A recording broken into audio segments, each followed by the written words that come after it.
Hello guys, welcome back again. This is a continuation of the mistakes Jambite make. Please, if you have not watched the first part, I'll advise you to watch that first before watching this so you can understand what is going on here. So guys, onto the video after this brief intro. Hello guys, welcome back to my channel.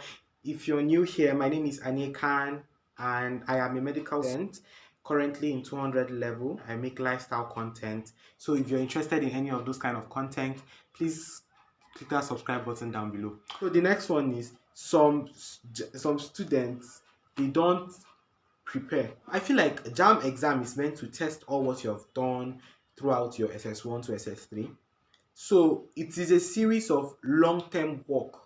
It is not a short-term work. It's not something that you just do for only 1 week and you go and pour it out. It doesn't work that way. It's a series of continuous mental drilling, mental reading, mental work.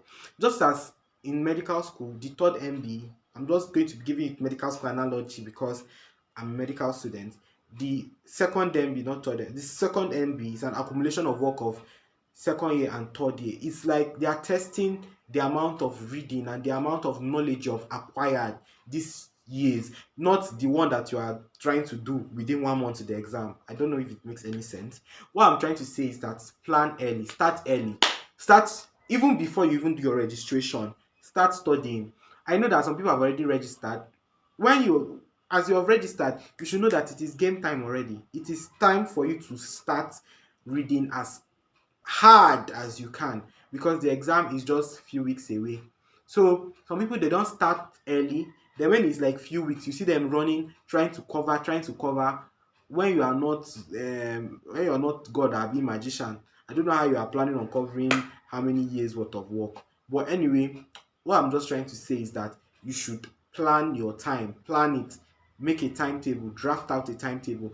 Subsequent videos, I'm going to be telling you how to draft timetable, how to study within short time, how to use past questions. So stick to the subscribe button, so that, and the notification bell, so that when any of these my jam videos come up, you'll be among the first people to watch it. So click that notification bell and stay tuned, guys.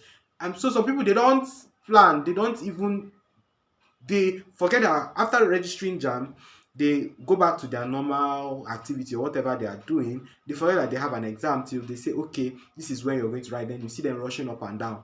That is so wrong. I'll advise you to create a timetable. Even if it's an hour every day, it's better than nothing. I'm telling you the truth. Some people say, but I think SS3 is supposed to be the most relaxed class. You guys don't have a lot of workload in SS3.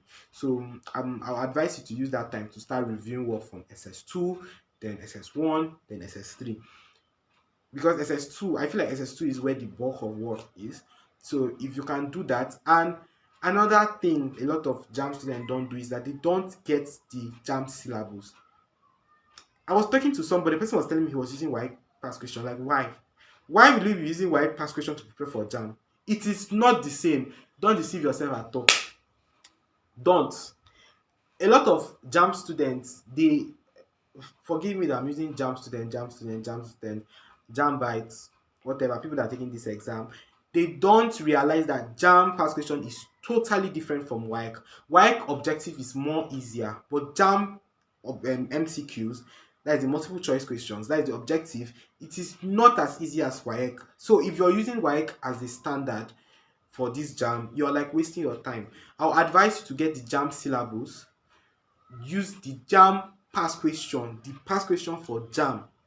That is what you're supposed to use to prepare. One mistake they do is that they don't start reading from the harder topics. See, I'm going to give you a free tip here, a very, very simple free hack. What I would expect you to do is get past question, answer AA, and when you're done answering, make sure you review. Like, go back and see the questions that you failed. What topic did they ask that I failed?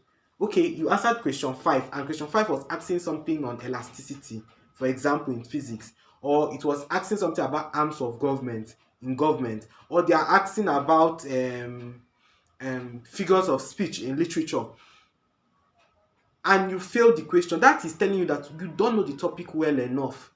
So what I will advise you to do is to write that topic on a separate sheet. continue your review. Continue your review. Just be taking note of the various topics that you have failed and be checking the answer. See, if you don't read past questions, if you after doing past questions, if you don't review past questions, you did nonsense. You did nothing because you still make that mistake again. But if you did past question and review the past question, you have taken note of the correction. If JAM are going to repeat that past question, you are going to pass. See, JAM don't have time for you. They don't have time to be setting new questions, new questions. I heard that last year they did set new questions, but it rarely happens.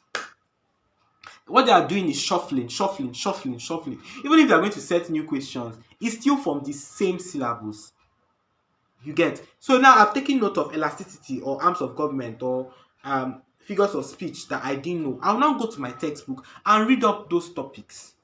This is one of the most easiest way to cover as many topics and to be precise, very precise, because you now know that okay, this is what I don't know.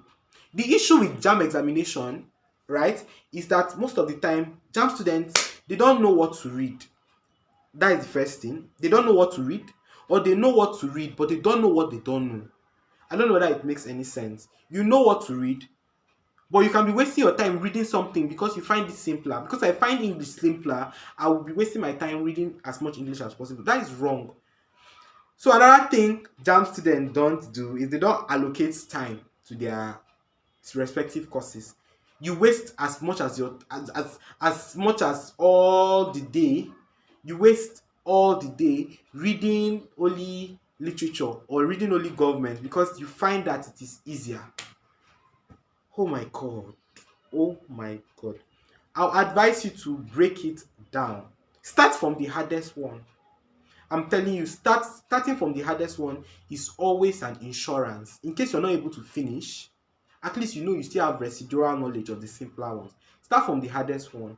If I know I have problem with my physics, I focus very hard on physics, but I do not neglect the others too.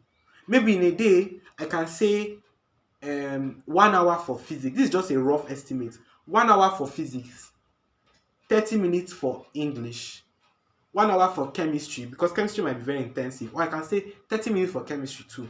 This is just rough estimate. I'm going to put out a video on how to draft timetable, or better still, watch my previous video because I've done a video on how to draft timetable. If you have not watched it, you are slacking. Run and watch it. So guys, these are some of the mistakes a lot of JAM students don't do. They waste their time prioritizing things that they already have knowledge of, prioritizing things that are very much simpler and easier to them over the hard one, which is nonsense, because when you go to the exam, you're going to write all of these aspects. Okay, the next one is knowing your venue. Please and please don't wait till it's that day before you go and start looking for where your venue is. I was very lucky because it was my dad that took me to my venues, so he pretty much knew them. And even if we don't know them, we try to ask people, use Google Map, try to locate where the place is. You cannot be telling me you have 9 exam by 9 and you're leaving your house by 7, you're looking for venue. Ha ha ha ha. Or you're leaving your house by 8, you're looking for venue. That is so wrong. Very, very wrong. So I'll advise you to locate your venue, know where your venue is, ask people about it. You have an idea so that when the day of the exam comes, you just move straight to the venue. That is what I'll advise you to do. The next thing a lot of people don't do is they don't answer as many questions as they can in JAM because they allow the time to go off on them.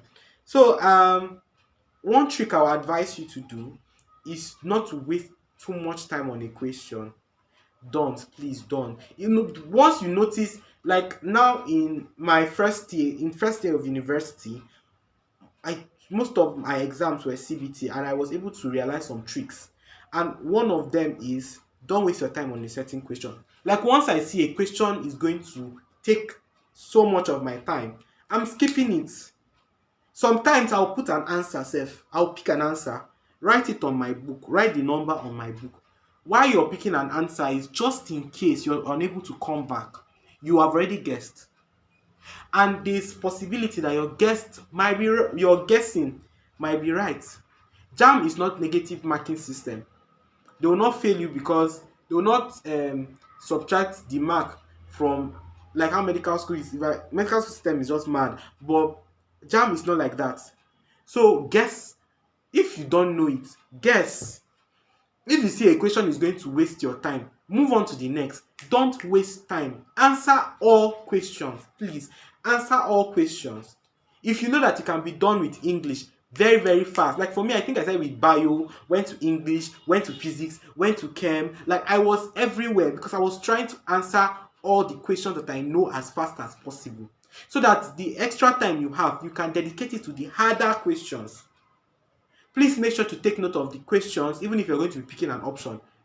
Or if you don't want to do the picking of option, you can leave it. You mustn't pick an option, you can leave it and proceed. But I'll just advise, that's what I do sometimes. I pick an option and I take note of that question. I'm picking an option just in case anything happens. I know I've already guessed for that question. So please don't waste your time. Some people waste their time on physics when there's English, there's bio. Guys, I will advise you to prioritize. Try and answer as many questions as possible. JAMB won't fail you for that. They won't penalize you for guessing. So try your best to answer as many questions as possible, guys. These are some of the mistakes Jambites make, and sometimes it annoys me. It annoys me to see people repeating the same mistakes that I made. So I will advise you guys to please, please, and please correct yourself if you'll be making any of these mistakes. In my next video, I'm going to be telling you how to draft timetable for JAM. I already have one on my channel already. You can scroll through the examination playlist and I think you see it there. But that one was very specific. You see my timetable color coded and everything. But in this one, I'm just going to give you like tactics, ways you can draft your timetable amicably. So guys, come back on Sunday to see part 2 of this video, or should I say how to draft your jam timetable. Thank you so much for watching. If you haven't subscribed, please make sure you hit that subscribe button and stay tuned.